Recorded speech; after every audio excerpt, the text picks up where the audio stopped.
अथवा दाखला नंबर 20 जो sin थीटा बराबर cos 60 होय तो 3 tan स्क्वायर थीटा माइनस 1 ની કિંમત શોધો।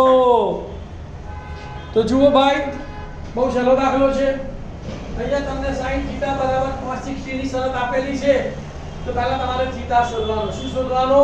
ધ્યાન અહીંયા તો લખીશું અહીં sin થીટા બરાબર cos 60 આપેલ છે। બેમાંથી એકને ફેરવવાનો। તમને ખબર કે sin cos માં ફરે અને cos sin માં ફરે તો જેની વેલ્યુ આપી છે એને ફેરવે તો એકદમ ઈઝી થઈ જાય। તો cos 60 ની જગ્યાએ શું લખીશું આપણે? sin 90 60 કારણમાં cos થીટા બરાબર sin 90 60 અહીંયા શું લખાય બોલો?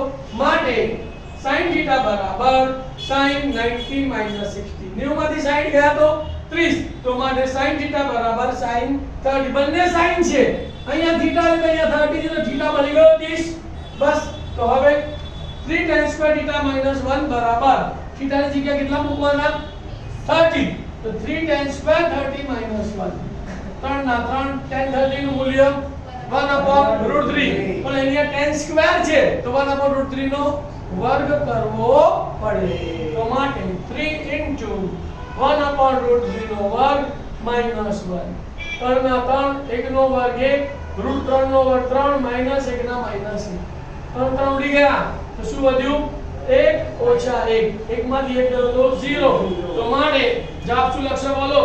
3 tan સ્ક્વેર થીટા માઈનસ 1 બરાબર 0।